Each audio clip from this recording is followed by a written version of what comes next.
Amy, let me tell you about a magical place that is so exactly designed to be enclosed space, year-round fun for the whole family that I bet you already know what I'm going to say before I even say the name. Let's say it together on 3. 1, 2, 3. Great Wolf Lodge. You got it, Amy. My kids loved Great Wolf Lodge when we went. You probably already know that it has a huge indoor water park with a wave pool, lazy river, a bunch of massive water slides. But then your pack can hit the other attractions because, wait, there's more. Great Wolf Lodge has adventure-packed attractions like Magi Quest, a live-action game kids can play throughout the lodge, plus the Northern Lights Arcade. Spent some quality time there, so your kid who loves the lazy river and your kid who loves fantasy games will both have a great time. Great Wolf Lodge also offers great dining options and complimentary daily events like nightly dance parties, all under one roof. Unpack the car once and you're settled in to have fun. And with 22 lodges across the country, you're always a short drive away from adventure. We've both had such great times at Great Wolf Lodge, so bring your pack together at a lodge near you. Learn more at greatwolf.com and strengthen the pack. Let's go outside and blow bubbles like nothing to see over here. What fresh hell? Laughing in the face of motherhood. It's hard. It's really hard. With Margaret Abels and Amy Wilson. I don't really know what I'm doing. A podcast that solves today's parenting dilemmas so you don't have to. Can't watch it. It freaks me out.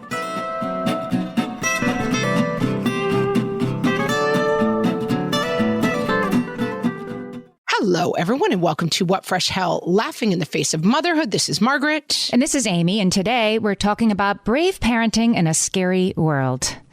It is like a thing and a thing and a thing and a thing and a thing. Apropos, as my grandmother would say. Apropos. This episode was suggested by a listener who wrote in to say, I hope Amy and her kids are safe after what happened in NYC today. This, by the way, was the subway shooter from like a month ago, right? Doesn't that feel like 18 years ago? It does to me, and I live in New York City. Right. It was very nice of this person to wonder. We were fine. We were nowhere near where that happened. And she said, I'd like an episode on how we're supposed to be raising our kids in such a scary world. I became a mom right before and during the pandemic. With my first, I didn't have much anxiety, but with my second, the world just seems scarier and my anxiety is through the roof. And sometimes I wonder, what was I thinking bringing kids into this world? Yeah. I mean, I think this is a really good conversation, timely conversation, and I'm glad we're having it because I'm feeling the same way. I mean, all of these things, we may be talking about some news things and some scary things that are going on. So if you listen with little kids and you don't want them exposed to us talking about things that happened in Uvalde, for whatever reason, this might be a good one to do with headphones, just a heads up. Yeah, I mean, obviously, top of mind is the shooting that happened in Uvalde, and it's an area close to my husband's hometown. And so it felt more personal than some, although we also live about 20 miles from Newtown. A friend of mine was killed at Mandalay Bay in the country music gathering shooting. Las Vegas. I feel like growing up, my parents were always sort of like, that's happening far away from us. That was the like go-to safe thing. The news only came on once a day at 7:00. It is a tough time, and it is tough to just kind of go to, well, we don't have to worry about that, or here's why we don't have to worry about that. There was a study, the American Psychological Association did a study, this came out in March, to say that parents were under unprecedented levels of stress. And we have been under unprecedented levels of stress. And P.S., it hasn't just been in the last, 2 weeks, which have been very stressful. But this was interesting to me. In March 2022, everybody's under stress. The number one stressor for parents 2 months ago was inflation. Inflation was number one. Number two was the war in Ukraine. And I just read that like, oh yeah, remember the olden days when we were worried about gas prices and Ukraine? Like, take a number, right? Get in line. I have other things to worry about. And it's, I think, the sum total, not that those things are not important, are not very real and things we should be worrying about. You see what I'm saying? It's just, they keep being replaced. There's a fresh hell every day. I'm going to give you a quote from Gloria DeGaetano. She's a parenting expert and she's a founder of the Parent Coaching Institute. She says, there's almost not a word to express the stress parents are under right now. Overwhelmed doesn't cut it. It's beyond anything we've ever experienced.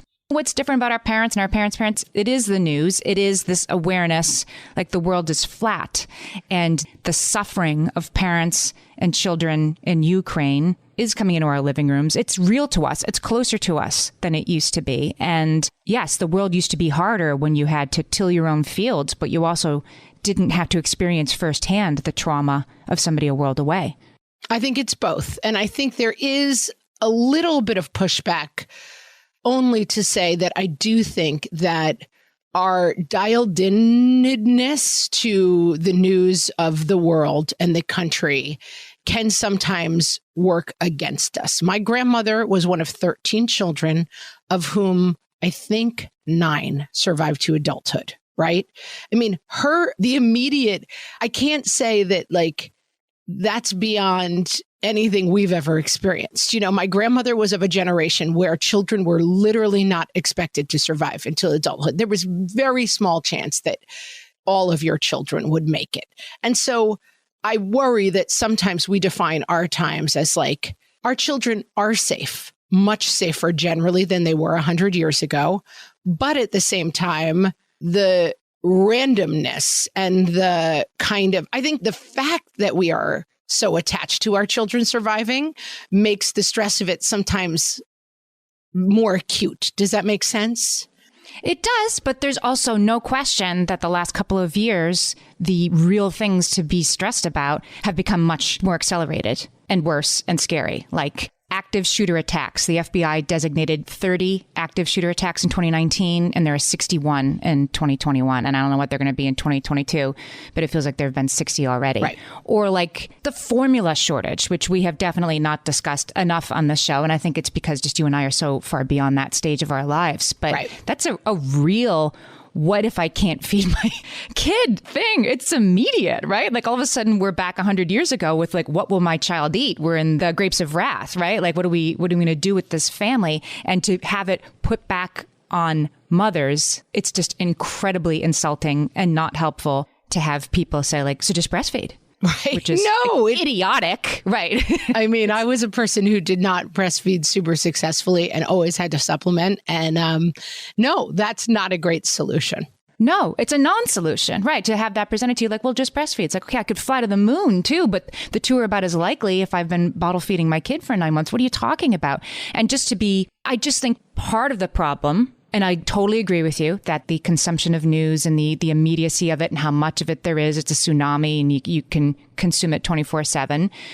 But so many of these issues, including the pandemic, which we definitely have talked a lot about on this show, but it's not over. And that it's up to you to figure it out, right? Like your kid's not vaccinated yet and everybody's sick of wearing masks. So I guess don't worry about it or stay home. I guess, mom, figure it out, right? There's no formula. So don't make your own. That'd be dangerous. But I don't know. Good luck with that. Right. Those are really insufficient answers. And so I think no wonder we're freaking out. No wonder we're freaking out. And there is I think all of the things we're talking about and having dealt with anxiety in my own life, I know that a lot of anxiety is a lack of feeling of control. And the feeling that at any moment in any space or place, random shooting could break out right. is a pretty bad feeling of lack of control. The fact that anywhere you go, you might contract this disease that everybody is getting is a strong lack of control, right? The feeling of like, I don't know where to get formula from and nobody has it and nobody seems to care that much that I don't have it, it's all feeding into this idea of like a lack of control. It reminds me of, we heard Frances Haugen speak recently, and she is the Facebook whistleblower. And she talked about how Facebook and Instagram know that their algorithms are, getting kids addicted and maybe teaching them not entirely healthy messages. And they know how to fix it, but they're just not going to, because why would they? Because sticky eyeballs are more useful. But she made the point that really stayed with me, that kids have too much screen time, yada, yada, yada. During the pandemic, it's all too much. What are we going to do? And the solution is presented like, well, just tell them to put it down, mom, right? It's kind of on you to fix it. And it seems impossible to fix it because something about it seems really sticky for us too. I've been on Twitter a lot more than possibly was good for my mental health the last week. But there are solutions. And as long as we keep the only answer, we'll just figure it out, Mom, it's not solvable that way. And the people in charge know it's not solvable that way, but making us feel bad and putting it all back on us will, one, not solve the problem, and two, absolve them of any responsibility. And I've been thinking about that a lot because I kind of feel like we're getting handed that in a lot of ways, like I was just saying. For sure. And it's kind of the same debate about like school doors and stuff. It's like, I don't think the door is where the problem is. And we're asked to have these conversations that are, I mean, kind of gaslightingly removed from like, wait a minute. It's the old Bazooka Joe joke where the guy is looking for his watch and the guy says to him, is this where you lost your watch? And he says, no, but the lighting is better over here. It's like, those are the kind of conversations that we're having about all of this stuff. And the fact of the matter is, we are out of control of these things fundamentally. And my sister-in-law who runs a school was saying that she has had a lot of parents reaching out to her and saying, you know, what are you doing to secure the school? And she says, these are the 18 steps we are taking. But fundamentally, a person who is intent on breaking into a school and doing damage to the children with a very powerful weapon is a very, very hard thing to stop. That's right. Like, we can talk about finding the watch where the light is good, but until we're going to talk about solving the problem at its root, I don't really know what else to tell you. We are doing, obviously we want to be secure, but there's only so much we can do to stop.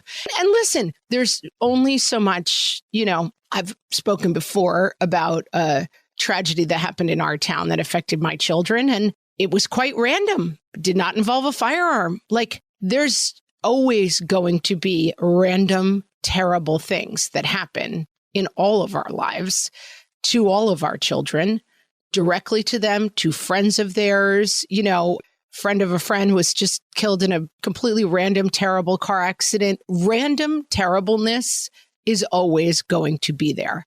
And so I think when we come back, it's like, let's start to have the conversation about like, we know what problems we can't fix. How can we start to address these things with our kids in a way that's productive? I have an idea for you. Oh, thank goodness. I knew you would. Hellions, it's time for some spring cleaning, and I don't just mean the coat closets. Doing your financial spring cleaning can actually be super easy when you let Monarch do your financial spring cleaning for you. One dashboard that gets your entire financial life organized. No more clutter, no more mess, no more logins scattered everywhere, just accounts, investments, property, and more, all in one place. Get your first year of Monarch for half off, just $50 with promo code FRESH. Monarch allows you to look not only at what you've already spent, but also to plan for the future. With Monarch, you can set savings goals, plan for big purchases, and notice spending trends before they become a problem. I can generate cash flow reports that show me what we spent this quarter, this month, what we're probably going to spend next month, and feel prepared, organized, and knowing how to plan for the future. No more surprises and a lot more clarity. Try Monarch. Use code FRESH at monarch.com to get your first year half off at just $50. That's 50% off your first year at monarch.com with code FRESH. Amy, when I'm having a good hair day, it usually makes my whole day better. And that's why on every day, I'm taking Nutrafol. Nutrafol is the #1 dermatologist-recommended hair growth supplement brand. And it's the #1 hair growth supplement brand personally used by dermatologists. Nutrafol's hair growth supplements are peer-reviewed, NSF certified for sport, and clinically tested. Nutrafol offers multiple formulas for men and women, tailored to different life stages and lifestyle factors, so you get support that's actually right for you. Adding Nutrafol to your daily routine is easy. Order online, no prescription needed, with automated deliveries and free shipping to keep you on track. Let your hair be one less thing to worry about. See visibly thicker, stronger, faster-growing hair in 3 to 6 months with Nutrafol. For a limited time, Nutrafol is offering our listeners $10 off your first month subscription and free shipping when you visit Nutrafol.com and enter promo code LAUGHING. That's Nutrafol.com, spelled Nutrafol.com, promo code LAUGHING. You know that thing where you get an amazing pair of shoes at a really great price and want to tell everyone about it? Yeah, so do we. Here at Designer Shoe Warehouse, we'll give you something to brag about, like the latest styles from brands you love. or the trends everyone's obsessing over, or shoes that make you feel like, well, you. So go ahead, show off a little. Find shoes that get you at prices that get your budget. Head to your DSW store or DSW.com today. DSW, let us surprise you. So we had Lynn Lyons from Flusterclux on the podcast a couple weeks ago. Great episode. She's a psychologist that specializes in kids and families with anxiety. And she would argue kids with anxiety always have families with anxiety. It's a family system issue. Great episode, great podcast, Flusterclux. Check them out. And anyway, she says that, that anxiety craves certainty. So if you're an anxious person, which I'm going to argue like I am now, I'm not sure I was in 2019, but I certainly am now. I'm soaking in it. Yeah. And that your brain craves certainty. It's the bomb it's looking for. It's not going to find it in this world, but it keeps looking. Like I check for my driver's license on the way to the airport, sometimes 3 or 4 times. Like I know I just saw it, but let me just look one more time to make sure it's there, because that certainty will make me feel better. It's self-soothing. It's a stim almost. Yeah. Right. And yet, if we're looking for certainty that this could never, that nothing terrible could ever happen to us or the people we love the most, like certainty is in very short supply, but our brain keeps looking for it. Because that's what's going to make us feel better, thereby making us feel less and less better, if you feel me. Like the frantic search for something we will never find is not helping us feel less frantic, but it is where we are, because it's what anxiety does. Yeah. So you have to sort of interrupt it. Anne Imig is a friend of the show, friend of the pod.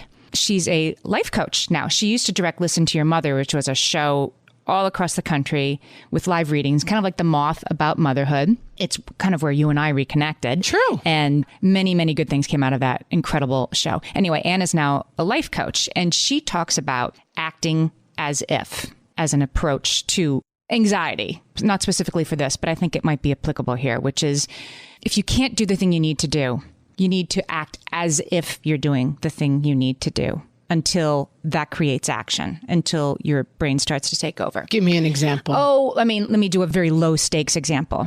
I need to write this book and I'm not writing it, right? Okay, I'm just not getting to it. I'm worried about it. It's not going to be good. I'm never going to finish. I can't get to it. Okay, every day at 8 a.m., you're going to open the doc and you're going to type. And if you have nothing to type, then you start to type, I don't really know what I'm doing. I'm never going to get this book finished, whatever. You type that. You just show up every day and you type. You're acting as if you're a writer, even though you're not a writer yet. And eventually you're a writer. Eventually you're going to start doing the thing that you were supposed to be doing all along. So that if we can, in this situation, if we want to show up for our kids, we want to be brave parents so that our kids aren't frightened, right? I think that's the goal here, right? That's why we're doing this. I mean, we want to feel better for ourselves. We deserve to feel better for ourselves. And not only because it will make us more effective parents. But since this is a parenting podcast, let's assume that being able to compartmentalize this stuff somewhat will help our kids. Will make our homes more peaceful, will make us more patient parents.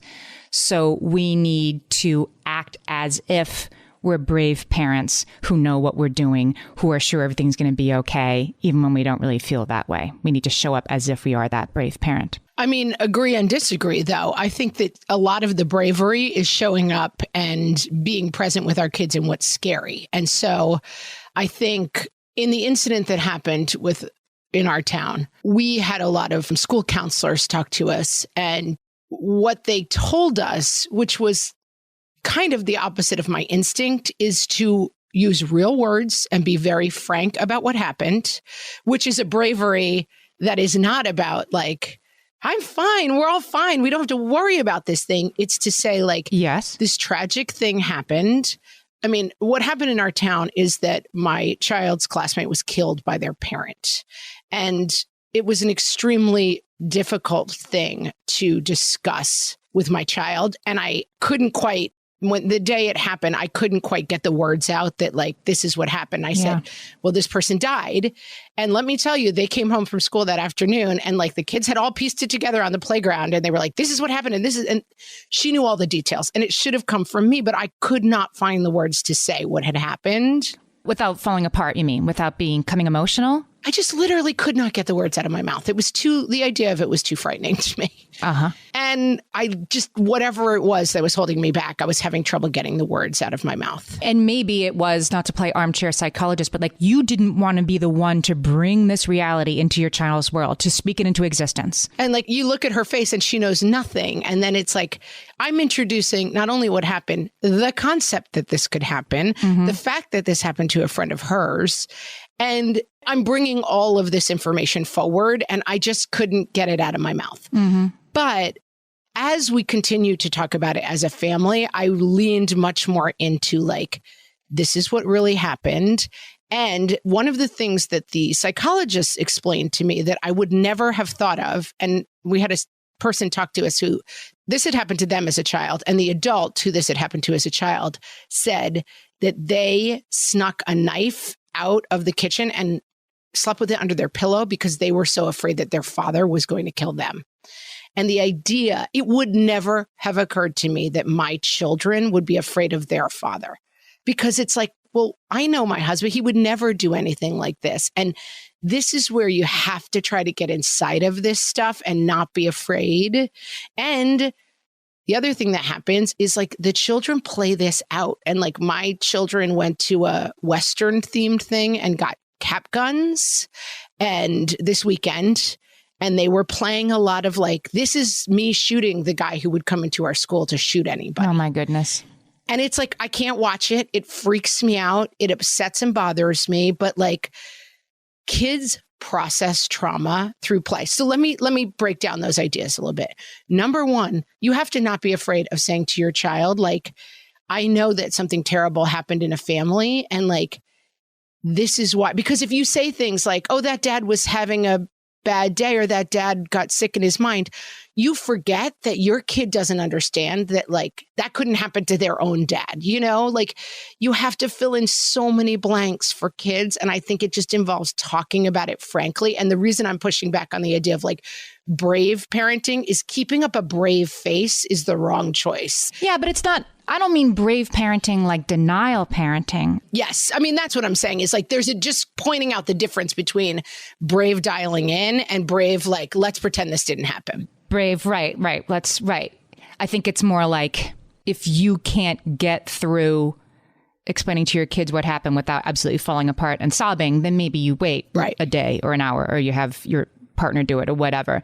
But you're right. It doesn't at all mean that it's your job to let your kid not have to worry about this stuff or make it okay or make it so they'll never worry, because you can't. That's too big of a job. No, but I do think like you have to let them find their own bravery. You know what I mean? And so if their bravery is, they might want to have a conversation. If a school shooter ever came in, I would punch them right in the knees, right? And you don't want to be like, well, actually, that wouldn't keep you safe for these 20 reasons. Like, and I think that we have an instinct to not want to talk about the news and not want to talk. And my kids were really big on like what they would do for a while during Ukraine if the nuclear bomb came in, right? And they were going to X, Y, and Z. And I remember dealing with this with a young person in my life during 9/11. Oh, if someone ever tried to do that, I would go right up to them. Here's what I would do. Right. And I think that because I know as an anxious parent who gets kind of triggered around dealing with my kids, I'm like, can we not talk about this at dinner? Like, I don't want to be thinking about nuclear war. I have enough problems. And so I have to, maybe it's that I step out and let my spouse take it, maybe whatever. But it's very difficult because we're having our own feelings about it. And then like the instinct to stifle conversation is... Yeah, but that's not exactly right. Very profound. But I did learn from the psychologists in this experience of like, let them talk about it. Let them say anything, even if it makes you uncomfortable. Let them explore really uncomfortable things like, would my dad ever kill me? You know, very uncomfortable. Let them play like... someone's coming to kill us. And what are we going to do? We're going to run and hide. Yay. They're processing it. Don't shut that down and be in that discomfort and let them work it out. It's hard. It's really hard. I found a really good article from Kid Power that was called How to Choose Safety in Scary Times. And it has sort of like 3 big ideas to work through this. And I think some of what you're saying is falling under this. And we can talk about some of this in the third section. But the first thing they're suggesting that we do, and I think this is what you're saying, they're just saying it in a slightly different way, is we shouldn't let our actions as parents be based on fear of upset, discomfort, or disappointment. Yes. That we're worried we're going to upset our kids, we're worried we're going to make them uncomfortable, we're worried we're going to get upset, we're worried we're going to be uncomfortable. And so we're letting our actions and the way we're talking to our kids be ruled by that. And they're saying that's not what we should do. I mean, that's exactly what I was trying to capture, like letting our upset about like stopping the kids from playing like with the cap guns, right? What happens if a school shooter and they're laughing, they're running around, like stopping that because it's somehow disrespectful to what happened or it's just too upsetting. Like, I understand the instinct. This is just harder than it looks on paper. That's what I'm hoping to give people. It's hard. We reran the episode talking about the news with our kids last week, and something I remember discussing that episode that really stuck with me. I don't remember who said it, but it was really pertinent to me, is like, we make memes, right? We do, The Onion reposts their, nothing to stop this, says Only Nation, where this regularly happens. Like, we make memes, we make content about the thing, we share it on Facebook. That's kids playing school shooting at a birthday party, or like making memes and sharing them on social media. It's just a kid version. Yeah, they're trying to figure it out. Right. They're trying to like sort it and categorize it and make meaning out of it, so that even though it might freak us out a little bit, it's not necessarily something we have to, it's certainly not something that we should clamp down on. Yeah. Yeah. And like, let's, after your a funeral, when everyone's out back playing like let's bury each other like grandma, like it's disturbing. It's not, and you don't, if it's bothering people, you don't have to let it always go on. You can always sometimes say like this is inappropriate, but I think not now, right? Understanding that that's a process is helpful. So kid power, let's start with the first thing that we can do for ourselves and our kids during scary times. The first one is create emotional safety. And this is really starting with ourselves as parents. And again, creating emotional safety doesn't mean, living under a rock. They suggest that we should moderate our consumption of media and just choose how we're consuming. Listen to this quote. This was from me. Kid power, thank you. Watching upsetting events over and over and listening to upset people talk about them can feel as if we are taking action or staying informed. It certainly feels that way to me, and I've been consuming a lot of news the last couple of months. I feel like it's almost my job. Like, I mustn't look away. Yes. It's important for me. And I don't have 5-year-olds anymore coming home. I don't have to worry about a small child seeing something on TV or overhearing my podcast. But it can be traumatic after a while, and it's okay to take a break. I need myself to learn that lesson, that you're not a bad person if you're not consuming every bit of sorrow and trauma that this event has created in other people. Agree. Then they say the next thing you can do, once you've done that, once you've put parameters around that for yourself, is you can model being calm and taking positive actions. They say kids can learn a tremendous amount from seeing their adults take charge of safety instead of being overwhelmed by upset feelings.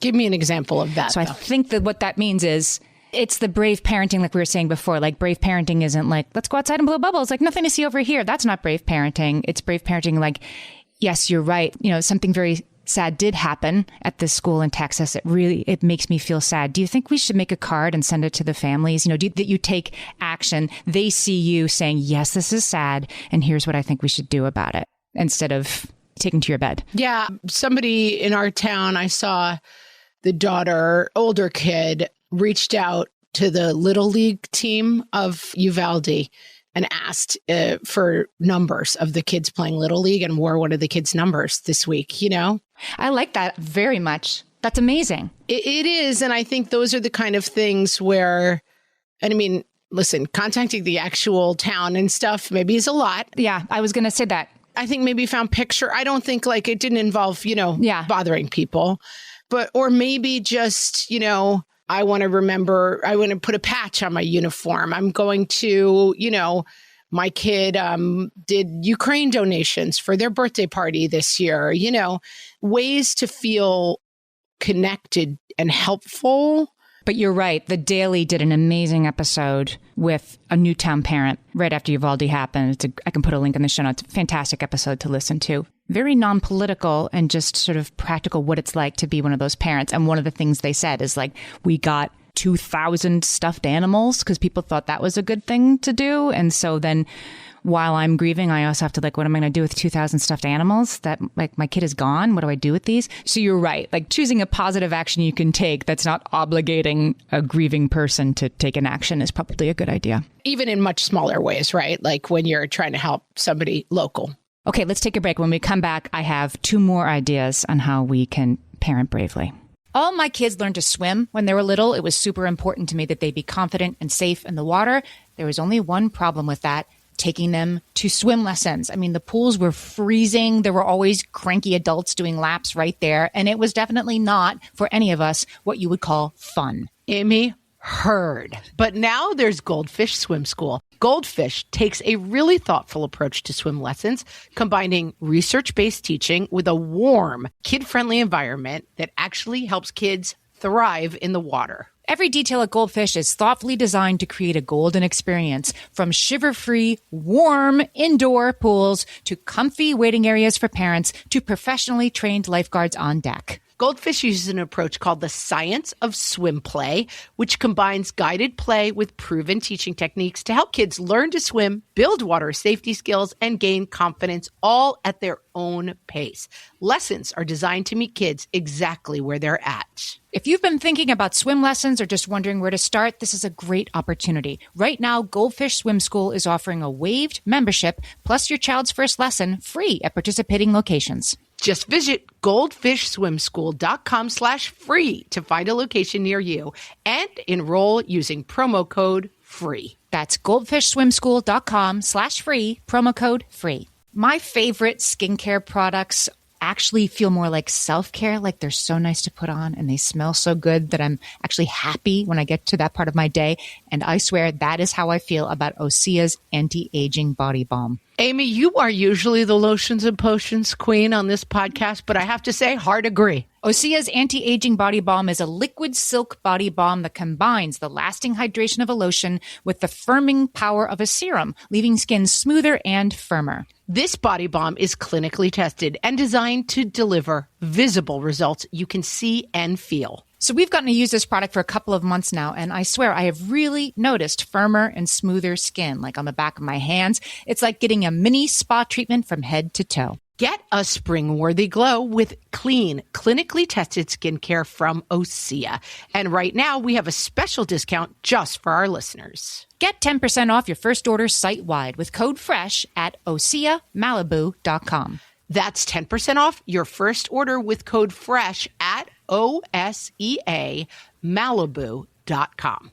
Okay, Amy, we're back. Okay. Parent us bravely. The next one is, again, I feel like this is a little bit, it's kind of what you were saying, and I wouldn't have thought of this, but I think it's right. It's helping our kids come up with ideas of how they can stay safe and stay out of trouble. So we had an episode with Christina Hillsberg, who's a former CIA spy, and she wrote a book called License to Parent. I'll put the link in the show notes to our interview with her. She teaches her kids, it's unrelated to super scary events. She teaches her kids to move about in the world to sort of like find the exits on any airplane kind of thing. Like they live that way. And she talked about this idea of getting off the X. Do you remember this? That CIA agent learns to get off the X. The X is any dangerous situation. The longer you stay on the X, the more danger you're in. Get off the X. Doesn't matter what to do. And she was using examples of like sometimes a teacher, somebody in charge might be telling your kid to do something that the kid can just see is unsafe and it's okay for them to take their own safety first. Talk about getting off the X with your kids. This is ages and stages. Yeah, and that can mean like you're at a party and people are drinking. You're with a group of kids who start spray painting a wall. Like whenever getting off the X puts it in a really nice neutral posture.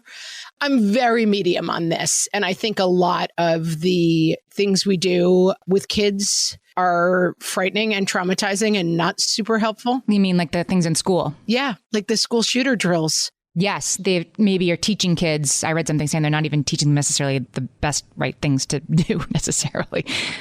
Yeah, and like, I'm sorry, but there is no best right thing to do.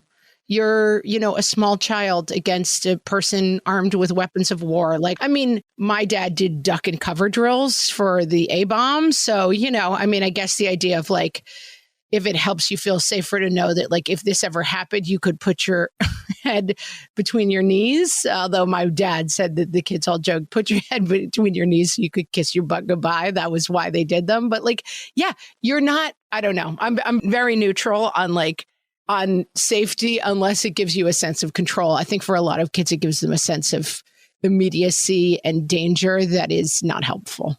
Let's move the X off something quite so extreme. So Kid Power used this example. I hadn't really thought about this. They didn't use get off the X. That's Christina Hillsberg's idea. But they talked about that we can teach our kids to leave unsafe spaces. And that includes online. Yes. And that includes ourselves, that we can get off the X when there's somebody that wants to fight with you on social media about vaccines or doors in schools or whatever. You can get off the X. You can leave that situation and the trauma and the upset that it's going to cause you. And your kid can also learn to just leave those situations. We're not talking school shootings. I also think realistically, I mean, the chance of your child being in a life-threatening situation that they have no control over is smaller than them being in a situation that is mildly dangerous that they have a lot of control over. And so I think that that's what I try to do with my kids. Listen, when it comes to school shootings, I kind of lie to my kids. I'm like, oh, your schools are set up in a way that don't allow for that to happen. So it's not something you have to worry about, but it is very sad in these ways because I don't actually believe that if somebody intent on doing damage to my children at their school is absolutely intent on that there's a way to keep them safe from that. I don't believe that there's a lot of safety there, but I just say to them, like, you would be safe for these reasons in a way that is fairly false. But I try to bring it back to like, think of all of the ways that you stay safe during the day. What's more likely to happen to you is that you're going to be in a car accident. That's why we drive safe cars and wear a seatbelt and we follow the rules of the road. What's more likely to happen to you is that your friends are going to decide they want to bike ride in a cool, dangerous way through town with no helmets on. That's why you have to stay out of those situations. That's a get off the X, right? Right. So I think the problem with focusing on the sort of like big headline disasters and trying to control that is like, that's really not where the general danger to your child is happening. No, but we want our kids to live with less fear. And by empowering them, you can make a decision. You can say, this doesn't feel safe. I'm going to honor my decisions and I'm going to leave this. I'm going to cross the street. I'm going to duck into this store because I don't like the look of this car that's been following me for 2 blocks. Like teaching them to engage with that stuff and take action can actually help them be less scared and more confident, even though I think sometimes we think it might be the opposite. And again, I'm talking about probably a 14-year-old doing that, not a 4-year-old, I realize. But yes, teaching our kids to take action will actually help them feel less scared and helpless. Agree. And then the third thing is focusing on what we can do. This is kid space again. Feeling powerless in difficult times is normal, and it keeps us from focusing on what we can do to survive, to help others, and to recover. Taking positive action can replace helplessness with competence and confidence. Yes.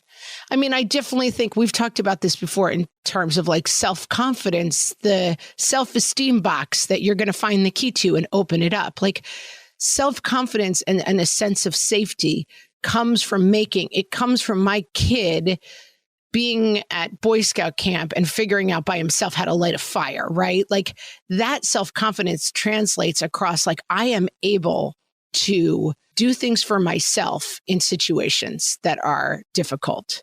And that is a series of actions and choices across years.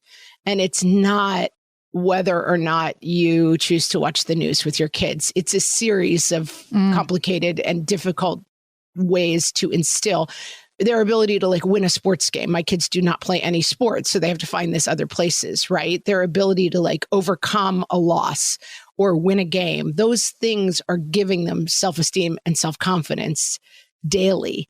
It really doesn't come down to like the particular difficulty of any specific moment, I believe. There's a book about school shootings that Crystal Woodman Miller wrote. I read it this morning. It's excellent. She's a Columbine survivor. She's now a parent herself. And she wrote this book. It's free right now, so I'll put a link in the show notes. I thought it was possibly a very good tool. She meant it to be something you sit down with your kid and read together. And she very carefully makes the point, and this is somebody as a survivor in the book, that we hear a lot about these terrible events because they're so terrible. They're so unthinkable and they're so terrible. But that can make them seem, she argues, like they happen everywhere and that they're not very rare, that they're actually very rare. So in this case, this book, I think, very skillfully sort of packages that in a way that you could be brave and talk about it with your kid if you want to, which maybe you don't need to. And I'm not saying everybody should be like, so sit down, you need to know about this terrible thing that happened. I don't think brave parenting means walking them through things that they don't even know about. That Yeah. And I will say I used to be kind of team like school shootings are incredibly rare. And like this over, talking about them kind of makes it seem to our kids like it happens every day. I think that the vast news around shootings has changed the game. No matter whatever the statistical reality of a school shooting happening to your child is, it's just something we have to dial in because the kids are talking about it. And we had this extremely rare occurrence happen in our town. And the reality is saying how rare it is doesn't really matter anymore because it's something that my kids have had to face and we've had to deal with it. Two things that I have taken away from some counseling on this is that we didn't get to that I want to touch on is number one is the phrase, it's not happening right now. And so sometimes that really helps with like anxious kids, like, is a nuclear bomb going to drop on us? That's not happening right now. Like that is something that if it happens, we will be together as a family.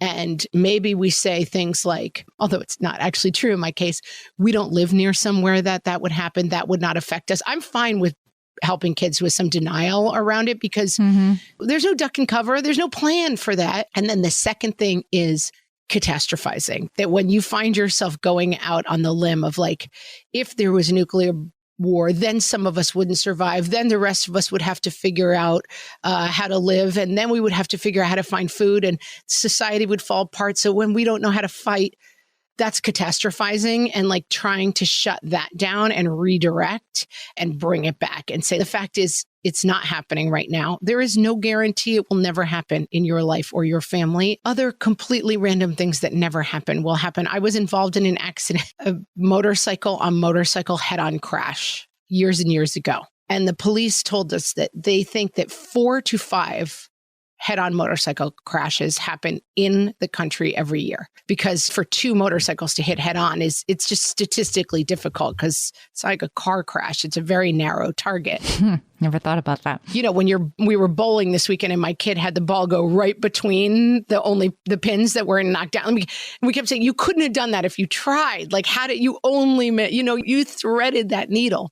Random and unlikely things happen to people all the time. These things happen. But I do think there's room to find that space to say, like, let's not worry out every possibility of something that is still statistically fairly unlikely. And it is okay to offer your kids a little bit of denial of like, this won't happen. And so don't worry about it. Yeah, I think that's true. And do the work, right? Brave parenting means doing some of this work out of the earshot of our kids and then showing up to help them deal with their feelings and move on to what they can do. And also being brave when they're working it out in ways that make us feel uncomfortable. Yeah.